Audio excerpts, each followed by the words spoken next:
नमस्कार दोस्तों, स्वागत है आप सबको मेरा YouTube चैनल मार्केट टेक पर।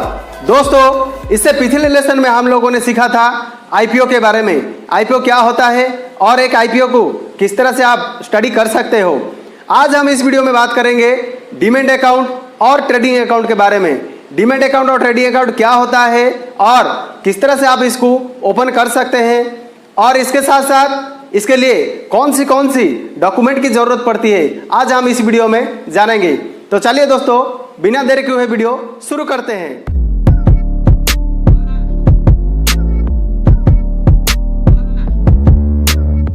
दोस्तों, चलिए जानते हैं इक्विटी मार्केट का लेसन नंबर 4 के बारे में। व्हाट इज डीमैट और ट्रेडिंग अकाउंट। डीमैट और ट्रेडिंग अकाउंट क्या होता है, चलिए इसे समझते हैं। दोस्तों, जैसे आप अपने पैसे को सेफ और सुरक्षित रखने के लिए बैंक में अकाउंट क्रिएट करते हो, चाहे वो SBI का हो, HDFC का हो या फिर ICICI बैंक का हो, और अपने पैसे को आप अपने ज़रूरत के हिसाब से इसे यूटिलाइज करते हो। ठीक उसी तरह शेयर मार्केट में शेयर को बाय और सेल करने के लिए या फिर शेयर्स को लंबे समय तक होल्ड करने के लिए और इसे सुरक्षित रखने के लिए आपको ट्रेडिंग और डीमैट अकाउंट की ज़रूरत पड़ता है। दोस्तों, चलिए आप जानते हैं ट्रेडिंग और डीमैट अकाउंट में अंतर क्या होता है। सबसे पहले जानते हैं ट्रेडिंग अकाउंट के बारे में। दोस्तों, ट्रेडिंग अकाउंट में आप 3 प्रकार का ट्रेडिंग कर सकते हो, जैसे कि इंट्राडे ट्रेडिंग, स्विंग ट्रेडिंग और शॉर्ट टर्म के लिए ट्रेडिंग। दोस्तों, ये ट्रेडिंग के बारे में या इंट्राडे, स्विंग और शॉर्ट टर्म के बारे में हम अगले लेसन में बात करेंगे। जब आप अपने ब्रोकर के पास ट्रेडिंग अकाउंट ओपन करते हो तो ब्रोकर आपको ट्रेडिंग अकाउंट के साथ साथ बैंक अकाउंट और डीमैट अकाउंट भी लिंक करके देते हैं, जिसे हम शॉर्ट टर्म अकाउंट भी कहते हैं। दोस्तों, चलिए आप समझते हैं कि किस तरह से आपका बैंक अकाउंट से ट्रेडिंग अकाउंट को मनी ट्रांसफ़र किया जाता है और ट्रेडिंग अकाउंट से शेयर्स को किस तरह से डीमैट अकाउंट पर डिपॉजिट किया जाता है। चलिए इसे समझते हैं। जैसे कि हमने जाना है, ट्रेडिंग अकाउंट जब आप ओपन करते हो तो ट्रेडिंग अकाउंट के साथ साथ आपका डीमैट अकाउंट और बैंक अकाउंट लिंक कर दिया जाता है।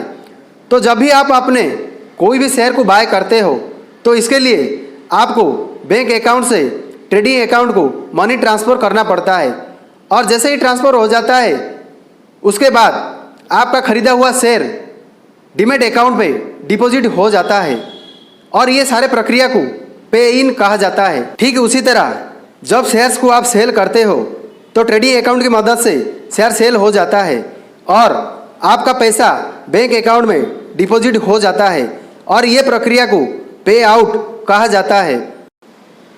दोस्तों, चलिए अब जानते हैं डीमैट अकाउंट के बारे में। डीमैट अकाउंट क्या होता है। जैसे कि हम पहले से जानते हैं कि जब आप अपने ब्रोकर के थ्रू ट्रेडिंग अकाउंट ओपन करते हो तो ब्रोकर आपको ट्रेडिंग अकाउंट के साथ साथ आपका बैंक अकाउंट और डीमैट अकाउंट को लिंक करके देता है। इसलिए जब हम किसी कंपनी का शेयर्स को लॉन्ग टर्म के लिए बाय करते हैं तो सारे शेयर्स इलेक्ट्रॉनिक फॉर्म के माध्यम से डीमैट अकाउंट पर डिपॉजिट हो जाता है। दोस्तों, 1995 या उससे पहले जब शेयर को बाय या सेल किया जाता था तो सारे कारोबार पेपर फॉर्मेट और फिजिकली के तौर पर होता था, लेकिन दोस्तों अब समय के हिसाब से इसे डीमैटेरियलाइज कर दिया गया ताकि इन्वेस्टर और ट्रेडर को शेयर को बाय और सेल करने के लिए आसान हो सके। दोस्तों, जब आप किसी कंपनी का शेयर्स को खरीदते हो तो वो सारे शेयर्स को इलेक्ट्रॉनिक फॉर्म के माध्यम से आपका डीमैट अकाउंट पर डिपॉजिट किया जाता है। दोस्तों, जैसे कि हम पहले से जानते हैं कि आपका ट्रेडिंग अकाउंट आपके ब्रोकर के पास होता है, ठीक उसी तरह आपका डीमैट अकाउंट गवर्नमेंट के 2 बड़े ऑर्गेनाइजेशन के पास होता है। एक होता है CDSL और NSDL, central depository security limited, और नेशनल सिक्योरिटी डिपॉजिटरी लिमिटेड के पास होता है। आपके सारे शेयर्स इनमें सेफ और सिक्योर में रखा जाता है। दोस्तों, चलिए अब जानते हैं डीमैट और ट्रेडिंग अकाउंट को किस तरह से ओपन किया जाता है। दोस्तों, अकाउंट ओपन करने के लिए आपके पास 2 प्रक्रिया होता है, एक है बैंक के थ्रू, दूसरा है ब्रोकर के थ्रू।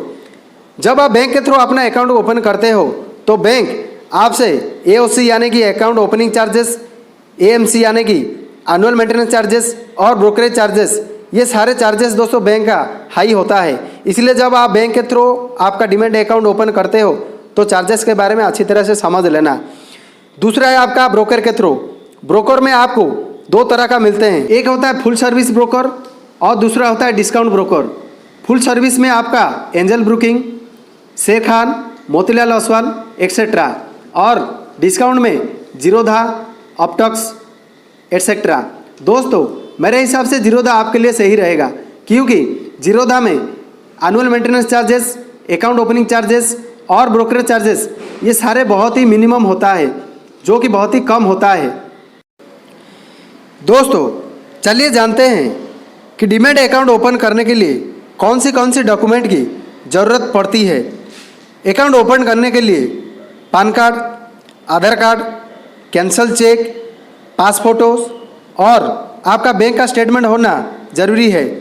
दोस्तों अगर आप जीरोधा में डीमैट अकाउंट ओपन करना चाहते हो तो इसका लिंक डिस्क्रिप्शन में है।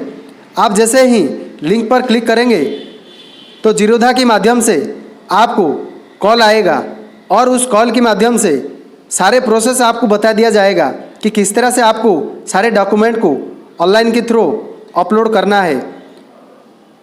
तो लिंक के थ्रू आप आपका डीमैट अकाउंट ओपन कर सकते हो। दोस्तों आज के लिए बस इतना ही, मिलते हैं अगले वीडियो में। तब तक अपना ख्याल रखना, चैनल को लाइक और सब्सक्राइब जरूर करना। मेरा वीडियो देखने के लिए आप सबको धन्यवाद।